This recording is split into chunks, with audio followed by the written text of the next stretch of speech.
안녕하세요. 저는 여러분의 동반자 올백세입니다. 저도 이제 나이가 들면서 과연 내 노후 준비는 충분할까라는 생각을 자주 합니다. 주변 분들도 마찬가지일 겁니다. 막연한 불안감만 가지고 계신 분들이 참 많더군요. 오늘은 저와 함께 노후를 위해 꼭 준비해야 할 세 가지를 차근차근 짚어보겠습니다. 바로 소득, 주거, 의료비입니다. 이 세 축이 든든하면 노후가 길어도 두렵지 않습니다. 불안보다는 실천으로 이어질 수 있도록 실제 사례와 구체적인 방법을 곁들여 드리겠습니다. 혹시 지금 막막하게 느끼고 계시더라도 오늘 이 시간이 끝날 무렵에는 분명 희망을 찾으실 수 있을 겁니다. 많은 분들이 건강이나 인간관계는 열심히 준비합니다. 운동도 하고 취미 활동도 찾아보고요. 하지만 정작 돈 문제만큼은 막상 준비가 가장 취약한 경우가 많습니다. 왜 그럴까요? 대부분 생활비 구조를 제대로 점검하지 않고 은퇴 시기를 맞이하기 때문입니다. 직장 다닐 때는 매달 월급이 들어왔으니까 별 걱정이 없었죠. 그런데 은퇴하고 나면 상황이 완전히 달라집니다. 들어오는 돈은 줄어드는데 나가는 돈은 여전하거나 오히려 늘어나기도 합니다. 실제로 제가 만난 68세 박영자님의 이야기를 들려드리겠습니다. 그분은 30년 넘게 공무원으로 일하다가 은퇴하셨습니다. 은퇴 후에도 그냥 버티면 된다고 생각하셨어요. 연금도 나오고 집도 있으니까 큰 문제 없을 거라고 여기셨죠. 그런데 막상 은퇴하고 3개월이 지나니까 상황이 달랐습니다. 카드값이 자꾸 쌓이더라는 겁니다. 직장 다닐 때는 눈에 띄지 않았던 작은 지출들이 하나둘 보이기 시작했어요. 커피값, 교통비, 통신비, 각종 구독료까지. 이런 것들이 모이니까 생각보다 큰 금액이었습니다. 그분은 점점 불안해지셨습니다.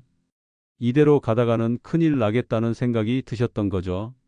밤에 잠도 제대로 못 주무시고 하루 종일 돈 걱정만 하게 되셨습니다. 자식들에게는 말하기 어렵고 혼자서만 끙끙 앓고 계셨어요. 그때 지인의 소개로 재무상담을 받게 되셨습니다. 상담사와 함께 지출 내역을 하나하나 정리해 보니까 놀라운 사실을 발견하셨어요. 필수 지출과 선택 지출이 구분되지 않고 있었던 겁니다. 예를 들어 3개의 휴대폰 요금제를 쓰고 계셨는데 실제로는 1개면 충분했어요. 각종 보험료도 중복되는 게 여러 개 있었습니다. 상담사는 그분께 간단한 방법을 제안했습니다. 통장 3개를 만드시라는 거였어요. 연금 통장, 집 관련 비용 통장, 의료비 통장으로 나누셨습니다. 매달 들어오는 연금을 이 세 통장에 정해진 비율로 자동 이체하도록 설정하셨어요. 처음에는 번거롭게 느끼셨지만 한 달만 지나니까 마음이 한결 가벼워지셨습니다. 돈이 어디로 가는지 명확하게 보이니까 불안감이 많이 줄어든 거죠. 불필요한 지출도 자연스럽게 줄어들었습니다. 6개월 후에는 오히려 매달 조금씩 저축까지 할 수 있게 되셨어요. 그분이 제게 하신 말씀이 인상 깊었습니다. 돈이 많아서 편해진 게 아니라 돈의 흐름이 보이니까 편해졌다는 거였어요. 이전에는 막연한 불안이 있었다면 이제는 구체적인 계획이 있으니까 마음이 든든하다고 하시더라고요. 이처럼 재무는 노후의 가장 큰 약점이 될 수 있지만 제대로 준비하면 가장 큰 버팀목이 됩니다. 소득, 주거, 의료비라는 3축을 중심으로 준비해야 하는 이유가 바로 여기에 있습니다. 그렇다면 구체적으로 어떻게 실천할 수 있을까요? 먼저 생활비를 필수, 선택, 예비로 구분해 보세요. 필수는 생존에 꼭 필요한 것들입니다. 식비, 주거비, 교통비, 의료비 같은 것들이죠. 선택은 없어도 생활에 큰 지장이 없는 것들입니다. 외식비, 여가비, 선물비 등이 여기에 해당합니다. 예비는 갑자기 필요할 수 있는 것들로 집 수리비나 병원비 같은 것들입니다. 다음으로 매달 자동이체로 적립을 고정하세요. 아무리 적은 금액이라도 꾸준히 하는 게 중요합니다. 100만 원을 한 번에 모으기는 어려워도 10만 원씩 10달 모으는 건 할 수 있잖아요. 자동이체로 설정해 두면 의지력에 의존하지 않아도 됩니다. 혹시 지금 이 순간 내 노후 자금이 부족하다는 생각이 드시나요? 걱정하지 마세요. 중요한 건 언제 시작하느냐가 아니라 어떻게 시작하느냐입니다. 많은 분들이 착각하시는 게 있습니다. 직장에서의 퇴직과 경제적 은퇴를 같다고 생각하시는 거예요. 하지만 이 둘은 완전히 다릅니다. 직장에서 물러나는 건 한순간이지만 경제적으로 독립하는 건 오랜 준비가 필요합니다. 소득이 완전히 끊기기 전에 최소 10년은 준비 기간이 필요합니다. 본인만 고려해서는 안 되고 배우자가 더 오래 살 가능성까지 생각하면 그 기간은 더 길어집니다. 여성의 평균 기대 수명이 남성보다 6년 정도 길다는 통계를 보면 부부가 함께 계획을 세우는 게 얼마나 중요한지 알 수 있습니다. 66세 김성호님의 사례를 말씀드리겠습니다. 그분은 대기업에서 임원으로 일하다가 정년을 앞두고 계셨습니다. 주변에서는 퇴직금도 많고 연금도 나오니까 걱정 없을 거라고 했어요. 하지만 그분은 뭔가 불안하셨습니다. 아내와 함께 앉아서 진지하게 계산해 보기로 하셨어요. 둘 다 건강하다면 앞으로 몇 년을 더 살아야 할까? 통계를 찾아보니까 남편은 15년, 아내는 20년 정도 더 살 확률이 높았습니다. 그러면 총 35년간의 현금 흐름을 계산해야 하는 거였죠. 그분은 이 35년을 세 단계로 나누셨습니다. 활동기, 해상기, 간병기로요. 활동기는 은퇴 후 10년 정도로 여행도 다니고 취미 활동도 활발하게 하는 시기입니다. 이때는 오히려 직장 다닐 때보다 지출이 많을 수 있어요. 해상기는 그 다음 10년 정도로 집에서 보내는 시간이 많아지고 활동량이 줄어드는 시기입니다. 간병기는 마지막 단계로 의료비와 간병비가 크게 늘어나는 시기죠. 각 시기별로 필요한 돈을 계산해 보니까 생각보다 많은 금액이 나왔습니다. 특히 간병기의 비용은 상상했던 것보다 훨씬 컸어요. 요양원비만 해도 월 200만 원은 들어가는데 이게 몇 년간 지속될 수 있다는 거였죠. 처음에는 막막하셨습니다. 이런 큰 돈을 어떻게 준비하지? 그때 아내가 좋은 아이디어를 내셨어요. 창업을 생각하고 있던 남편을 말렸습니다. 나이 들어서 새로운 사업을 시작하는 것보다는 안정적으로 돈을 관리하는 게 낫겠다고 판단하신 거죠. 대신 두 분은 생활비 구조를 완전히 바꾸기로 하셨습니다. 큰 집에서 작은 집으로 이사를 가셨어요. 관리비와 세금을 크게 줄일 수 있었습니다. 두 대였던 차도 한 대로 줄이셨고요. 이렇게 고정비를 줄이니까 매달 필요한 돈이 현실적인 수준으로 내려왔습니다. 또한 연금 수령 시기도 전략적으로 조정하셨습니다. 국민연금을 3년 연기해서 받기로 하셨어요. 그러면 월 수령액이 25% 정도 늘어난다는 걸 아셨거든요. 3년 동안은 퇴직금과 개인저축으로 버티고 그 이후부터는 늘어난 연금으로 생활하는 계획을 세우셨습니다. 1년 후에 그분을 다시 만났을 때 표정이 완전히 달라져 있었습니다. 이전에는 노후가 불안하셨는데 이제는 오히려 기대가 된다고 하시더라고요. 계획이 있으니까 마음이 편하다는 거였어요. 실제로도 계획대로 진행되고 있었습니다. 작은 집으로 이사한 것도 생각보다 만족스러우셨고 관리할 것들이 줄어서 오히려 편하다고 하셨어요. 이처럼 T-10 원칙, 즉 은퇴 10년 전부터 본격적으로 준비하는 것이 핵심입니다. 시간이 있어야 여러 가지 시나리오를 고려하고 실수에도 수정할 기회가 있거든요. 그럼 구체적으로 어떻게 시작할 수 있을까요? 먼저 본인과 배우자의 기대 여명을 표로 정리해 보세요. 통계청 자료를 보면 현재 나이에 따른 기대 여명을 확인할 수 있습니다. 이걸 바탕으로 앞으로 몇 년간의 생활비를 계산해야 하는지 파악하세요. 다음으로 큰 비용 항목을 먼저 적어두고 대비하세요. 집 수리비, 자동차 교체비, 의료비, 경조사비 같은 것들 말이에요. 이런 것들은 갑자기 나타나서 가게를 흔들 수 있습니다. 미리 준비해두면 당황하지 않을 수 있어요. 노후 준비가 10년 후의 일이라고 생각하고 계시나요? 아니면 지금 당장 해야 할 일이라고 생각하시나요? 나이가 들수록 집의 의미가 달라집니다. 젊을 때는 단순히 잠만 자는 공간이었다면 노후에는 하루 종일 머무르는 생활 공간이 됩니다. 그래서 노후의 집은 단순한 거처가 아니라 안정과 비용을 좌우하는 중요한 요소입니다. 많은 분들이 은퇴하면서 선택의 기로에 서게 됩니다. 전원주택으로 갈까? 실버타운에 들어갈까? 아니면 지금 살던 곳에 그대로 있을까? 각각 장단점이 있지만 두 가지를 간과하기 쉽습니다. 바로 의료 접근성과 유지 비용이에요. 은퇴 교사이신 72세 최만수님의 이야기를 들려드리겠습니다. 그분은 서울에서 30년 넘게 교사로 일하시다가 정년퇴임하셨어요. 처음에는 시골에 전원주택을 짓고 사실 생각이셨습니다. 공기도 좋고 조용하고 무엇보다 집값이 서울의 절반 수준이었거든요. 하지만 아내가 반대하셨습니다. 나이 들면 병원 갈 일이 많아지는데 시골에 가면 어떻게 하느냐는 거였어요. 그분은 처음에는 아내 걱정이 과하다고 생각하셨어요. 건강하신 분이었거든요. 그런데 69세 되던 해에 갑자기 심장에 이상이 생겼습니다. 새벽에 갑자기 가슴이 아파서 응급실에 가야 하는 상황이 벌어진 거죠.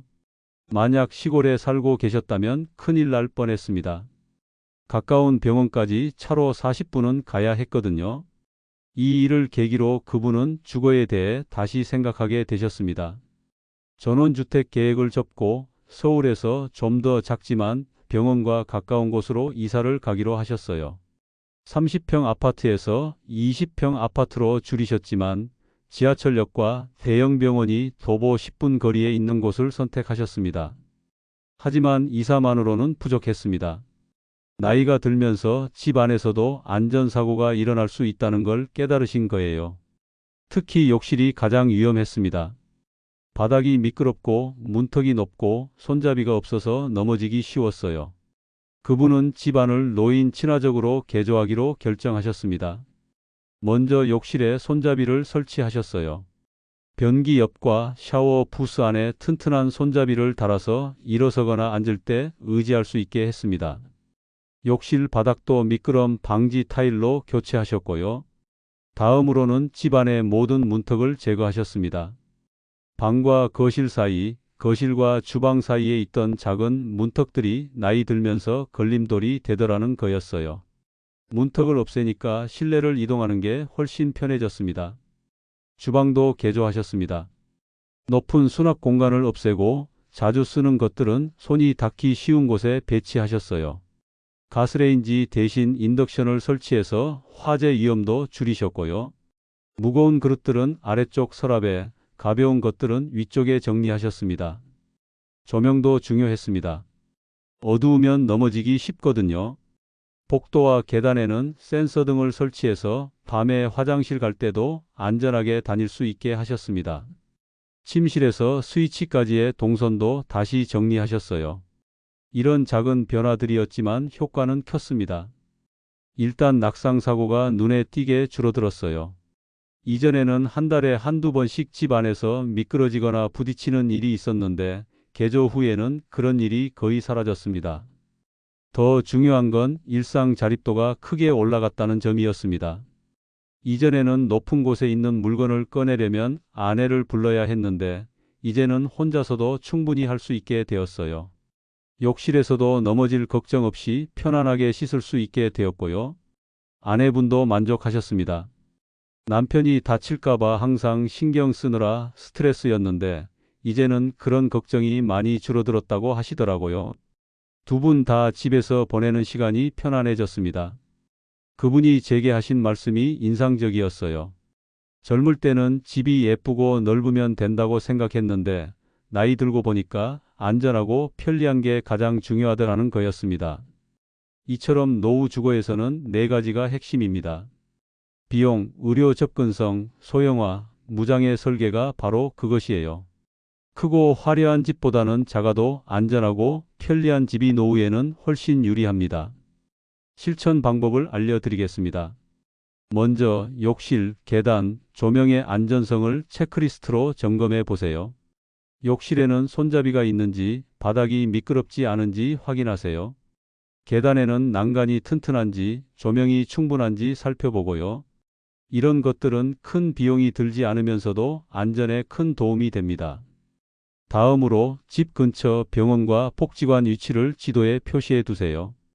응급실이 있는 병원까지 얼마나 걸리는지, 평소 다니는 병원은 어디에 있는지 미리 파악해 두는 게 좋습니다. 복지관이나 경로당 같은 곳도 노후 생활에 중요한 역할을 하거든요. 혹시 지금 살고 계신 집이 노후에도 안전할 거라고 확신하시나요? 나이가 들면 누구에게나 찾아오는 것이 있습니다. 바로 병원비예요. 아무리 건강하게 살려고 노력해도 시간이 지나면서 몸에 이상이 생기는 건 자연스러운 일입니다. 문제는 준비 없이 맞닥뜨리게 되면 가족에게 큰 부담이 된다는 점이에요. 많은 분들이 보험을 늦게 준비하거나 아예 의료비 통장을 따로 만들지 않아서 문제가 생깁니다. 젊을 때는 감기나 몸살 정도로 병원 가는 일이 전부였지만 나이가 들면서 고혈압, 당뇨, 관절염 같은 만성질환이 하나둘 늘어나게 되거든요. 30년 넘게 미용사로 일하신 74세 윤말수님의 이야기를 들려드리겠습니다. 그분은 평생 건강하게 사셨어요. 미용사 일이 서서 하는 일이다 보니까 자연스럽게 운동이 되었고 큰 병치레 없이 지내셨거든요. 하지만 65세 되던 해부터 혈압이 높아지기 시작했습니다. 처음에는 별거 아니라고 생각하셨어요. 나이 들면 혈압이 오르는 게 당연한 거 아니냐고 하시면서요. 그런데 의사가 약을 처방해 주면서 꾸준히 복용하라고 했습니다. 문제는 그때부터였습니다. 보험사에서 실손보험에 가입하려고 하니까 고혈압 때문에 가입이 어렵다는 거였어요. 이미 진단받은 질병이 있으면 보험료가 비싸지거나 아예 가입이 안 되는 경우가 많다고 하더라고요. 그분은 당황스러우셨습니다. 건강할 때 보험에 가입해야 한다는 말을 들어보기는 했지만 설마 고혈압 정도로 이런 일이 생길 줄은 몰랐거든요. 여러 보험사를 알아봐도 상황은 마찬가지였습니다. 그래서 다른 방법을 찾기로 하셨어요. 보험이 안 되면 의료비를 직접 준비하자는 생각을 하신 거죠. 남편과 상의해서 의료비 전용 통장을 만들기로 하셨습니다. 부부 이름으로 각각 하나씩 총 2개의 통장을 만드셨어요. 매달 얼마씩 넣을 것인가가 고민이었습니다. 너무 많이 넣으면 생활비가 부족하고 너무 적게 넣으면 의미가 없을 것 같았거든요. 병원비가 얼마나 들지 예상하기도 어려웠고요. 그분은 주변 분들에게 물어보기 시작했습니다. 비슷한 나이대에서 병원비로 얼마나 지출하는지 알아보신 거예요.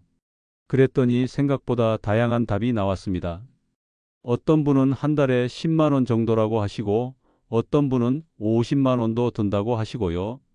결국 평균을 내서 월 30만 원 정도로 계산하기로 하셨습니다. 그런데 매달 30만 원씩 적립하기는 부담스러웠어요. 그래서 절충안을 찾으셨습니다.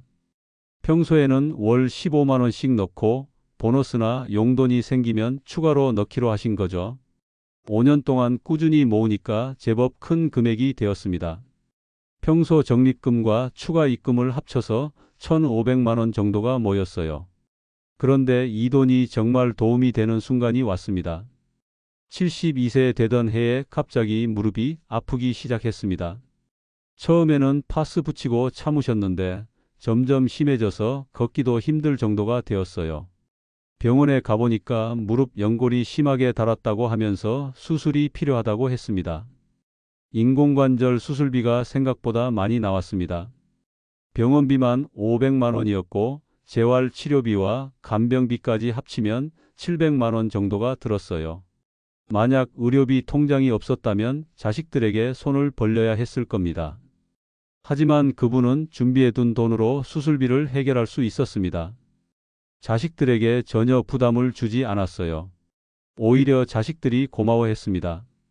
부모님이 미리 준비해 두셔서 마음이 편하다고 하더라고요. 수술 후 회복도 잘 되셨습니다. 좋은 병원에서 충분한 치료를 받을 수 있었거든요. 돈 걱정 없이 치료에만 집중할 수 있어서 결과도 좋았어요. 지금은 다시 건강하게 잘 지내고 계십니다. 그분이 제게 하신 말씀이 기억에 남습니다. 보험이 있으면 좋지만 없어도 자기 돈이 있으면 든든하다는 거였어요. 보험은 복잡하고 까다로운 부분이 있지만 현금은 언제든 바로 쓸 수 있으니까 마음이 편하다고 하시더라고요. 이후에도 그분은 계속 의료비 통장에 돈을 넣고 계세요. 한번 큰 수술을 경험해 보니까 의료비 준비가 얼마나 중요한지 절실히 느끼신 거죠. 지금은 목표를 3천만 원으로 정하고 꾸준히 적립하고 계십니다. 이처럼 의료비 준비는 선택이 아니라 필수입니다. 가능한 한 실손보험을 우선으로 준비하되 그게 어렵다면 의료비 전용 통장을 만드는 것이 좋습니다. 구체적인 실천 방법을 알려드리겠습니다. 먼저 현재 가입한 보험을 전수 검진해 보세요. 어떤 보험에 가입되어 있는지, 보장 내용은 어떻게 되는지, 보험료는 적당한지 점검해 보는 거예요. 중복되는 보장이 있으면 정리하고 부족한 부분이 있으면 보완하세요. 다음으로 의료비 통장은 부부가 비밀리에 관리하며 최소 2천만 원부터 시작해 보세요. 자식들이나 다른 사람에게 알리지 말고 부부만 아는 비상금 개념으로 준비하는 거예요. 2천만 원이 부담스럽다면 500만 원부터라도 시작하세요. 혹시 지금 몸이 건강하니까 의료비는 아직 준비할 필요가 없다고 생각하고 계시나요? 은퇴 후 가장 중요한 것이 무엇인지 아시나요? 바로 매달 일정하게 들어오는 돈의 흐름입니다. 현역 시절에는 월급이 그 역할을 했다면 은퇴 후에는 연금이 그 자리를 대신해야 합니다. 문제는 이 흐름이 불안정하면 작은 지출도 큰 불안을 만든다는 점이에요. 많은 분들이 국민연금, 퇴직연금, 개인연금의 활용법을 제대로 모르고 계십니다. 주택연금이나 농지연금, 즉시연금 같은 보완 수단도 잘 알려지지 않았고요. 이런 것들을 이해하지 못해서 노후 소득이 불안정해지는 경우가 많습니다. 현재 59세이신 오진국님의 이야기를 들려드리겠습니다. 그분은 중소기업에서 25년간 일하고 계세요. 2년 후 정년을 앞두고 있는 상황이었습니다. 주변 동료들이 하나둘 퇴직하는 것을 보면서 불안감이 커지고 있었어요. 가장 큰 걱정은 연금이었습니다. 국민연금을 25년간 납부했지만 예상 수령액을 확인해 보니까 월 80만 원 정도밖에 안 되더라는 거예요. 퇴직금은 있지만 한 번에 받는 목돈이라 매달 생활비로 쓰기에는 불안했습니다. 더 큰 문제는 아내였습니다. 아내는 전업주부여서 국민연금을 거의 납부하지 않았어요. 결혼 후 몇 년간만 직장을 다녔고 그 이후로는 집에서 가정을 돌보느라 연금 납부를 못한 거죠. 그래서 아내의 예상 연금액은 월 20만 원도 안 되었습니다. 부부 합쳐서 월 100만 원 정도의 연금으로는 생활하기 어려울 것 같았습니다. 현재 생활비가 월 250만 원 정도 드는데 연금만으로는 절반도 안 되는 금액이었거든요. 나머지는 어떻게 채워야 할지 막막했습니다. 그분은 연금 관련 상담을 받아보기로 했습니다. 전문가에게 상황을 설명하니까 몇 가지 방법을 제안받았어요. 첫 번째는 아내를 국민연금 임의가입으로 포함시키는 것이었습니다. 아내가 60세까지 2년간 국민연금을 최대한 납부하면 연금액을 상당히 늘릴 수 있다는 거였어요. 늦게 시작해도 가입 기간이 늘어나면 연금액이 증가하거든요. 월 50만 원씩 2년간 납부해도 향후 받을 연금액이 월 10만 원 정도 늘어날 수 있다고 했습니다. 두 번째는 본인의 국민연금 수령을 연기하는 것이었습니다. 3년 연기하면 연금액이 25.2% 늘어난다는 거였어요. 80만 원이 100만 원으로 늘어나는 셈이죠. 3년간은 퇴직금과 개인저축으로 버티고 그 이후부터는 늘어난 연금을 받는 계획이었습니다. 세 번째는 퇴직금을 퇴직연금으로 받는 것이었습니다. 목돈으로 한 번에 받으면 금세 써버릴 수 있지만 연금으로 나누어 받으면 10년에서 20년간 안정적인 소득을 만들 수 있다는 거였어요. 그분은 이 세 가지 방법을 모두 실행하기로 결정했습니다. 먼저 아내를 국민연금 임의가입자로 등록했어요. 월 50만 원씩 2년간 납부하기로 했습니다. 부담이 되기는 했지만 장기적으로 보면 이익이 되는 투자라고 판단하신 거죠. 본인의 국민연금 수령도 3년 연기하기로 했습니다. 61세부터 64세까지는 퇴직금과 개인 저축으로 생활하고 65세부터는 늘어난 국민연금을 받는 계획을 세웠어요. 이렇게 하면 평생 받을 연금액이 상당히 늘어날 수 있었습니다. 퇴직금도 일부는 퇴직연금으로 전환했습니다. 전체 퇴직금 중 절반은 목돈으로 받고 나머지 절반은 15년간 연금으로 받기로 한 거예요. 그러면 매달 일정한 금액이 들어와서 생활비에 보탬이 될 수 있었습니다. 추가로 주택연금도 고려해 보았습니다. 현재 살고 있는 집이 시세 5억 원 정도 되는데 이걸 담보로 주택연금에 가입하면 부부가 살아있는 동안 매달 일정한 금액을 받을 수 있다는 거였어요. 다만 이건 좀 더 나이가 들어서 고려해 보기로 했습니다. 1년 후에 그분을 다시 만났을 때 계획이 잘 진행되고 있었습니다. 아내의 국민연금 납부도 순조롭게 하고 계셨고 본인도 연금 수령 연기를 위한 준비를 차근차근 하고 계셨어요. 무엇보다 마음이 한결 편해지셨다는 점이 중요했습니다. 이전에는 막연하게 돈이 부족할 거라고 걱정만 했다면 이제는 구체적인 계획이 있으니까 불안감이 많이 줄어들었다고 하시더라고요. 실제 숫자로 계산해 보니까 더 안심이 되셨어요. 65세부터는 부부 합쳐서 월 140만 원 정도의 연금을 받을 수 있게 되었거든요. 여기에 퇴직연금까지 더하면 월 180만 원 정도의 안정적인 소득이 생기는 셈이었습니다. 물론 현재 생활비 250만 원에는 아직 부족하지만 은퇴 후에는 교통비나 의복비 같은 지출이 줄어들 것을 고려하면 충분히 생활할 수 있을 것으로 예상되었어요. 그분이 제게 하신 말씀이 인상적이었습니다. 연금이 복잡해서 어렵다고 생각했는데 전문가 도움을 받아서 차근차근 알아보니까 생각보다 많은 방법이 있더라는 거였어요. 중요한 건 포기하지 않고 찾아보는 것이라고 하시더라고요. 이처럼 3층 연금은 기본이고 주택연금이나 즉시연금으로 보완하면 안정성이 크게 높아집니다. 한 가지 연금에만 의존하지 말고 여러 개를 조합해서 안정적인 현금 흐름을 만드는 게 중요합니다. 구체적인 실천 방법을 알려드리겠습니다. 먼저 국민연금 기록을 조회하고 추가 납부 가능 여부를 확인해 보세요. 국민연금공단 홈페이지에서 간단히 확인할 수 있습니다. 가입 기간이 부족하거나 보험료를 더 낼 수 있는 여지가 있으면 적극 활용하세요. 다음으로 주택연금이나 즉시연금의 시뮬레이션을 2가지 이상 비교해 보세요. 각각 장단점이 다르기 때문에 본인 상황에 맞는 것을 선택해야 합니다. 금융기관마다 조건이 다를 수 있으니 여러 곳을 비교해 보는 것이 좋습니다. 혹시 연금만으로는 노후 생활이 어려울 거라고 포기하고 계시지는 않나요? 오늘 제가 말씀드린 3가지 소득, 주거, 의료비는 누구나 피할 수 없는 노후의 과제입니다. 막막하게 느껴지실 수도 있지만 실제로 준비하고 계신 분들의 이야기를 들어보면 생각보다 할 수 있는 방법이 많다는 걸 알 수 있습니다.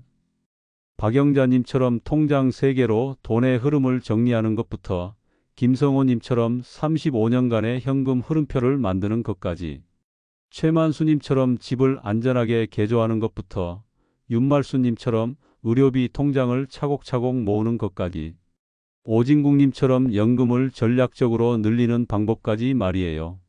이 모든 것들의 공통점이 무엇인지 아시나요? 바로 작은 실천에서 시작했다는 점입니다. 처음에는 막막해 하셨지만 하나씩 차근차근 준비해 나가면서 자신감을 찾으셨어요. 지금 당장은 막막할 수 있지만 작은 실천 하나하나가 내일을 바꿉니다. 오늘 생활비를 3개 항목으로 나누어 보는 것도 좋고 집안의 안전을 점검해 보는 것도 좋습니다. 의료비 통장에 10만 원이라도 넣어 보시거나 국민연금 기록을 조회해 보는 것도 의미 있는 시작이에요. 준비된 노후는 길어도 든든하다는 말처럼 오늘부터 한 걸음만이라도 내딛어 보시길 권합니다. 여러분의 노후가 불안이 아닌 기대로 가득하기를 진심으로 바랍니다. 지금까지 여러분의 동반자 올백세였습니다. 감사합니다.